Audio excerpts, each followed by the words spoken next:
Question है, how a student should avoid relationships. ठीक है, आजकल व्हाट्सएप का जमाना है, आजकल इंस्टाग्राम का जमाना है, बच्चे आपस में एक दूसरे से बात करने लग जाते हैं। क्लासरूम में दो बच्चे बैठे हैं तो वो आपस में मेल फीमेल बात करने लग जाते हैं, एक रिलेशनशिप स्टार्ट हो जाती है। और ये रिलेशनशिप बातचीत करते करते और ज़्यादा सीरियस हो जाती है, फिर आगे जाकर ब्रेकअप्स भी हो जाते हैं, जिसकी वजह से पढ़ाई वगैरह बहुत खराब होती है। आजकल ये बर्निंग समस्या है जो मैं देख रहा हूँ बच्चों में। हालांकि मैरिजेबल एज तो बहुत ज़्यादा है, हमारे कॉन्स्टिट्यूशन ने, सरकार ने काफ़ी ज़्यादा मैरिजेबल एज कर रखी है, पर फिर भी बच्चे तो मैम रिलेशनशिप्स में पड़ ही रहे हैं, क्योंकि बातचीत करने के इतने अवसर मिल रहे हैं सोशल मीडिया की हेल्प से, या आजकल क्लास भी जो है मेल फीमेल बच्चे साथ बैठते हैं। तो सबसे पहले मैम इन रिलेशनशिप्स को अवॉइड कैसे किया जाए, या अवॉइड करना जरूरी है, पहला क्वेश्चन ये है। और दूसरा, अगर ये ब्रेकअप हो जाए तो मैम फिर लाइफ को ट्रैक पे कैसे लाया जाए। देखिए, interpersonal attraction at this stage, this age की मैं बात कर रही हूँ, बिटवीन आप मान के चलिए टीनेज में 15 से लेकर 18 साल के बीच में जो इंटरपर्सनल अट्रैक्शन है वो एक बहुत नेचुरल सा प्रोसेस है। तो हम उसको ये नहीं कह सकते कि हम उसको कम्प्लीटली अवॉइड कर सकते हैं, वो बहुत मुश्किल है, इट्स नॉट ईजी।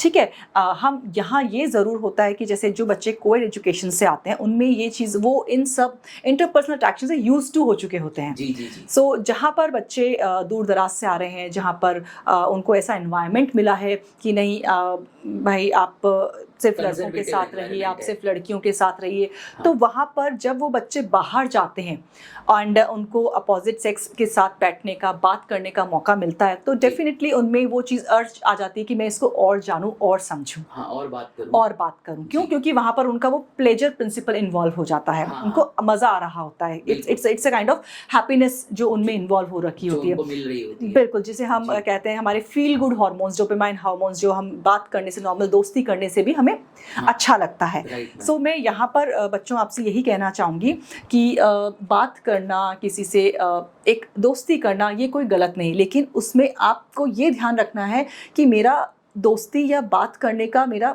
मतलब क्या है, मेरा पर्पस क्या है। अगर आप ये देखें तो एक what is the psychology behind the friendship, इस पर मैंने एक एपिसोड बनाया था, जिसमें सबसे पहले आपको ये जानना ज़रूरी है कि आप जिस करियर के लिए यहाँ पर आए हैं उस करियर में क्या ये जो मेरा रिलेशनशिप है या मेरा फ्रेंडशिप है या व्हाटएवर, वो सपोर्ट कर रहा है या डिमोट कर रहा है। ठीक है, क्योंकि दोस्त वही होने चाहिए जो आपको सपोर्ट करे आगे बढ़ने के लिए। ठीक है, जो आपको डिस्ट्रैक्ट कर रहे हैं, अरे यार क्या करेगा पढ़ के इतना, अरे छोड़ना यार, पढ़ लेना, कल पढ़ लेना, वो दोस्ती कोई मतलब की नहीं है। फालतू की चैटिंग चल रही है, फालतू की बातें वो है ही नहीं। यानी कि आप एक पे फोकस कर सकते हो, फिर आप अपने उस करियर के लिए बने ही नहीं हो, फिर आप भूल जाइए, फिर आप भूल जाइए कि आपके लिए नीट या IIT क्रैक करनी है। अगर आपको किसी भी फील्ड का एग्जाम अच्छे से क्रैक करना है तो आपको एक चीज़ पे फोकस करना ज़रूरी है। अगर रिलेशनशिप पे फोकस करना है तो ठीक है, कोई इजी सा करियर ऑप्शन चूज़ कर सकते हैं, आप बन जाएंगे आराम से, कोई दिक्कत नहीं है। ऐसा तो है नहीं कि आज शॉपकीपर कोई करियर ओरिएंटेड नहीं होता, वो भी करियर ओरिएंटेड होता ही है, वो भी अपने घर को चला ही रहा है। लेकिन आप देखिए आप किस तरफ जा रहे हैं, आप एक हाई अच्छा प्रोफाइल चूज करने जा रहे हैं, तो अच्छे हाई प्रोफाइल पर आपको जाने के लिए ये जो डेली मर्रा के रिलेशनशिप्स है, अट्रैक्शंस है, इनको एक लिमिट करना होगा। It's a kind of, again जैसे सोशल मीडिया को हम लिमिट कर रहे हैं 15 मिनट, वैसे रिलेशनशिप मुझे इतनी ही बात करनी, मुझे जैसा ही मुझे लग रहा है कि यार ये मेरे करियर में बीच में आ रहा है, आ रही है, या इसकी फीलिंग्स या कुछ भी आ रही है, आप गेट बैक कर लीजिए। आप वहीं से नमस्ते राम राम करके गेट बैक, बिल्कुल। Just, and this is not called a breakup. यहाँ पर आपको, मैं कह रही हूँ, आपने अपने आप को सेफ जोन में आप लेकर आ गए हो। जी कि भाई आप एक चीज पे फोकस करिए। वैसे भी इतना कॉम्पिटिटिव वर्ल्ड है,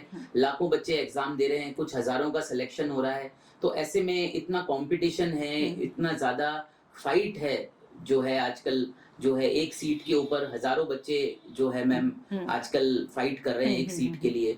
तो हम दो दो चीजों को तो साथ पैरेलल में नहीं ले जा सकते। बिल्कुल बिल्कुल। जी जी। तो दोस्ती वाली फीलिंग एक अच्छी है, अच्छा इमोशन है ना। फ्रेंडशिप आपको एक अच्छा फील गुड एनवायरनमेंट दे सकती है कि आप अगर पढ़ते पढ़ते बोर हो गए, आपको मोनोटोनस हो रहा है, तो आप फ्रेंड्स मिलकर चलिए आज हैंग आउट पे जाकर आ गए। वो बहुत फ्रूटफुल रिलेशनशिप है, जहाँ पर आप जाके सिर्फ हैंग आउट कर आ गए, आप कोई ट्रैकिंग पर चले गए या आप किसी स्पोर्ट्स में साथ आप चले गए, दैट इज गुड, फ्रूटफुल। वहाँ आप एक दूसरे को मेंटल हेल्थ को सपोर्ट कर रहे हैं। लेकिन आप उसमें ओवर इन्वॉल्व हो रहे हैं, इतना इन्वॉल्व हो रहे हैं कि आप एक दूसरे की लाइफ पाथ को ही क्रॉस कर रहे हैं। जी जी जी। वहाँ आप एकदम से उनके लिए बैरियर बना रहे हैं। सो वो रिलेशनशिप आपको अवॉइड करने चाहिए। वहाँ पर आपको गेट बैक हो जाना चाहिए, वहाँ होल्ड कर दीजिए नहीं। और वो ब्रेकअप नहीं है, वो आपका सेफ जोन है। जी जी। टाइम खराब नहीं होना चाहिए, बस कुल मिलाकर ये है।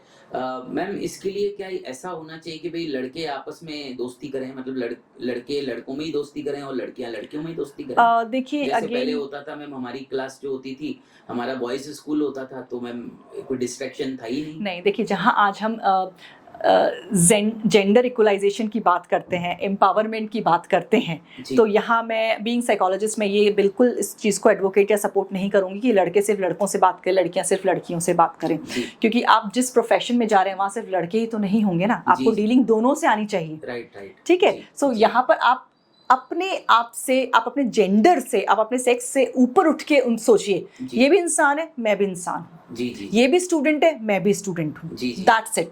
वहाँ जहाँ आप इक्वल लेकर चलेंगे कि जैसे मैं स्टूडेंट हूँ वैसे ये स्टूडेंट है, तो जहाँ इक्वलाइजेशन, जेंडर इक्वलाइजेशन पर आप आ गए, तो आपके अंदर से वो थॉट ही खत्म हो जाएगा कि ये लड़का है या मैं लड़की हूँ। जी बिल्कुल। So you just treat yourself student, I am student, she और ही इज आल्सो स्टूडेंट। हाँ जी। और बस अपने आप को लिमिट में रखिए, बस थोड़ी बहुत बातचीत अगर करना चाह रहे हैं तो कर लीजिए, पर उसके अंदर डेप्थ में मत बहुत ज्यादा चले जाइए कि बहुत सीरियस रिलेशनशिप डेवलप हो गया और पता चला बहुत टाइम वेस्ट हो गया, तो फिर तो आगे आप अपने गोल को अचीव शायद नहीं कर पाए फिर तो। और फिर वो जो आपका ब्रेकअप वाला होता है, डेफिनेटली हो सकता है आप दो में से एक बहुत करियर ओरिएंटेड हो और उसको समझ में आ गया कि नहीं यार ये मेरे लिए बैरियर हो रहा है या ये इमोशंस मेरे लिए नुकसानदायक है, तो डेफिनेटली वो गेट बैक करेगा ही करेगा या करेगी। तो वहां पे फिर आपको लगेगा कि अब मेरा ब्रेकअप हो गया और मैं इस चीज से बाहर नहीं आ पा रहा हूँ। सो यहाँ पर मिस्टेक फॉल्ट आपकी है कि आप हर्डल बन रहे थे, आपका रिलेशनशिप, आपकी दोस्ती, जो भी आपके अंदर फीलिंग्स थी वो उसके साथ हर्डल बन रही थी, बैरियर बन रही थी, उसको सपोर्ट नहीं कर रही थी। मैम पर अब ब्रेकअप हो ही गया तो अब इसको कैसे सॉर्ट करा जाए, कैसे ट्रैक पे लाइफ को लाया जाए, कुछ आप इसमें हेल्प कर सकते हैं बच्चों की, क्योंकि बहुत सारे ऐसे बच्चे भी तो फिर आप ब्रेकअप हो गया है तो आप गॉड को थैंक यू कीजिए कि ऐसे रिलेशनशिप जो कि आपके करियर में और उसके करियर में दोनों में बैरियर बन रहा था, जो दोनों को ही होल्ड कर रहा था, खत्म हो गया वो। ठीक है, दैट्स अ गुड। एटलीस्ट अब मैं मेरे गोल पे फोकस कर पाऊंगा, मेरे करियर पे फोकस कर पाऊंगा। जी।